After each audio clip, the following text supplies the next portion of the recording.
രണ്ടാം പിണറായി വിജയൻ സർക്കാരിന്റെ 4ാം വാർഷികാഘോഷത്തിന്റെ ഭാഗമായി കാസർഗോഡ് ജില്ലയിലെ പ്രദർശന വിപണനമേള കാലിക്കടവ് മൈതാനത്ത് നടക്കുകയാണ്. സർക്കാർ നടപ്പിലാക്കിയ വികസന പദ്ധതികളും ക്ഷേമപ്രവർത്തനങ്ങളുമാണ് വിവിധ വകുപ്പുകളുടെ സ്റ്റാളുകളിൽ വിശദീകരിക്കുന്നത്. കാലിക്കടവ് മൈതാനത്തേക്ക് ജനങ്ങൾ ഒഴുകി വരികയാണ്. എന്തൊക്കെയോ കാഴ്ചകൾ ഇവിടെ ഒളിഞ്ഞിരിക്കുന്നുണ്ട്. ആ വിശേഷങ്ങൾ നമുക്ക് നേരിട്ട് തന്നെ പോയി കാണാം.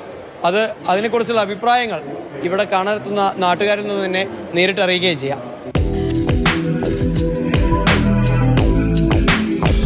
സംസ്ഥാന സർക്കാരിന്റെ 9 വർഷത്തെ വികസന ക്ഷേമ പ്രവർത്തനങ്ങളും നേട്ടങ്ങളും ജനങ്ങളിലേക്ക് എത്തിക്കുകയാണ് മേളയുടെ പ്രധാന ലക്ഷ്യം. വിവിധ വകുപ്പുകൾ തയ്യാറാക്കിയ സ്റ്റാളുകളിലൂടെ മേളയിലെത്തുന്നവർക്ക് സർക്കാർ പദ്ധതികളും പ്രവർത്തനങ്ങളും വിശദീകരിച്ച് നൽകും.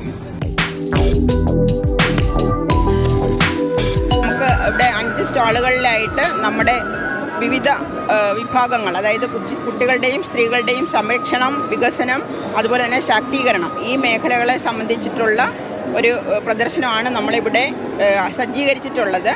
അഗ്നിരക്ഷാ സേനയുടെയും പോലീസിന്റെയും സ്റ്റാളുകൾക്ക് മുൻപിൽ കൗതുകത്തോടെയാണ് ജനക്കൂട്ടം കൂടി നിൽക്കുന്നത്. കാണാൻ വരുന്നത് നമ്മുടെ രക്ഷാപ്രവർത്തനത്തിന് ഉപയോഗിക്കുന്ന ഉപകരണങ്ങളും ടെക്നിക്കുകളും മാത്രമാണ്. അപ്പോൾ ഇതിൽ ഏറ്റവും പ്രധാനപ്പെട്ട ഒന്നാണ് ഇത് ബർമ ബ്രിഡ്ജ് എന്ന് പറയും. ഈ ബർമ ബ്രിഡ്ജിന്റെ ഒരു മിനിയേച്ചർ ഫോമാണ് ഈ കാണിച്ചിരിക്കുന്നത്. അപ്പോൾ അത് കയറുകൊണ്ട് താൽക്കാലികമായിട്ട് നമ്മൾ കെട്ടിയുണ്ടാക്കുന്ന റോപ്പ് പാലമാണ്. ഒറ്റപ്പെട്ടു പോയ ആൾക്കാരെ ഒരു ഭാഗത്ത് നിന്ന് മറുകരയിലേക്ക് കൊണ്ടുവരാൻ വേണ്ടിയിട്ട് ഉപയോഗപ്പെടുത്തുന്ന റോപ്പ് പാലമാണ് ഈ ബർമ ബ്രിഡ്ജ്. പിന്നെ അതിന് ഉപയോഗിക്കുന്ന നോട്ട്സും ലൈൻസും ഒക്കെയാണ് ഇവിടെ പ്രദർശനത്തിൽ വെച്ചിരിക്കുന്നത്.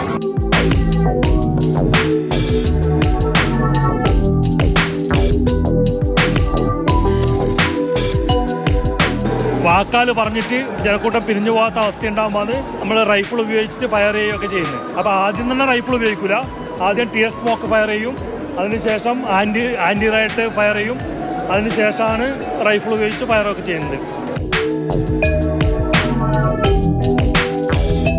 നടന്നു പോകുന്ന സമയത്ത് ഒരാളെൻ്റെ മാല പൊട്ടിക്കാനായി വന്നു. എൻ്റെ മാലയിൽ പിടി വീണു അല്ലേ, ഞാൻ ശ്രദ്ധിച്ചില്ല എങ്കിൽ എന്ത് ചെയ്യും, വേറെ പൊട്ടിച്ചു പോകും. അപ്പം ഞാൻ പിടിക്കുന്നത് എവിടെ ആയിരിക്കണം, ഇവിടെ പിടിച്ചു കഴിഞ്ഞാൽ ആൾ മാലയും കൊണ്ട് പോയി പിടിവിട്ടു. പിടിക്കേണ്ടത് ഇതാ ആളുടെ റിസ്റ്റിലാണ്, ഇവിടെ പിടിക്കുന്നു. പൊതുമരാമത്ത് വകുപ്പ് ജില്ലയിൽ നിർമ്മിച്ച പാലങ്ങളുടെ മാതൃകകളും പ്രദർശനത്തിലെ പ്രധാന ആകർഷണമാണ്.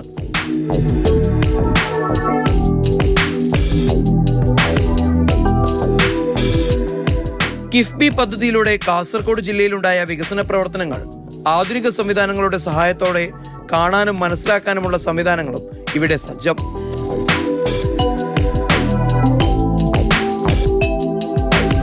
ലഹരിക്കെതിരായ പോരാട്ടത്തിന്റെ ഭാഗമായി എക്സൈസിന്റെ സ്റ്റാളിന്റെ മുൻപിൽ ചെസ് മത്സരം പൊടിപൊടിക്കുന്നു.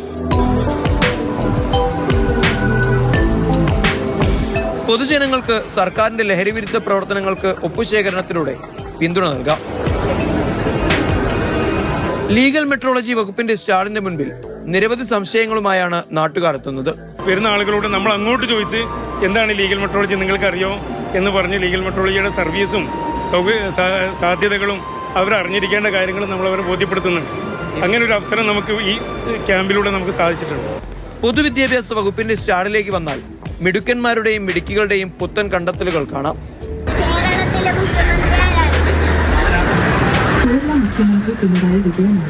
വലിയ വലിയ ഫയർ ഓപ്പറേഷനിൽ ഇത് ഭയങ്കര സഹായകരമാവും.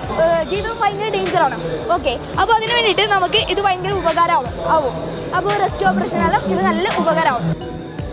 100 കണക്കിന് പേരാണ് എന്റെ കേരളം പ്രദർശനം കാണാനായി ദിവസവും കാലിക്കടവ് മൈതാനത്തേക്ക് എത്തുന്നത്. ഞാനിപ്പോൾ എല്ലാം ചുറ്റി വന്നു. ഇപ്പോൾ ഇവനെ കൂട്ടി രണ്ടാമത് വന്നത്. എങ്ങനെയുണ്ട്? ഇഷ്ടപ്പെട്ടോ? ഫയർഫോഴ്സ് ഇഷ്ടപ്പെട്ടോ? ഫയർഫോഴ്സ് ഇഷ്ടപ്പെട്ടു. സ്പോർട്സോ? അതും ഇഷ്ടപ്പെട്ടു.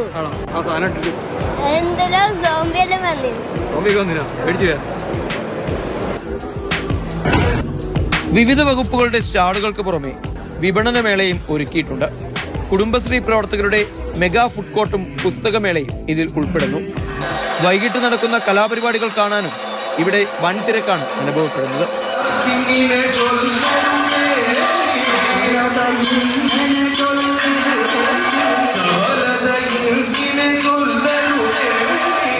മുതിർന്നവർക്ക് വിജ്ഞാനവും കുട്ടികൾക്ക് വിനോദവും രണ്ടും ഒരുപോലെ പകർന്നുകൊണ്ടാണ് എൻ്റെ കേരളം പ്രദർശനം കാസർഗോഡ് പുരോഗമിക്കുന്നത്. ഇനിയും ഒട്ടേറെ പേർ ഇവിടെ എത്താനുണ്ട്. ഇവിടെ എത്തിയ ആളുകളൊക്കെ തന്നെ കൂടുതൽ ആളുകളിലേക്ക് ഇവിടെ നിന്ന് കണ്ട കാഴ്ചകൾ പങ്കുവെച്ചുകൊണ്ടിരിക്കുന്നു. കാസർഗോഡ് നിന്നും സാരംഗ് സുരേഷ്, മാതൃഭൂമി ന്യൂസ്.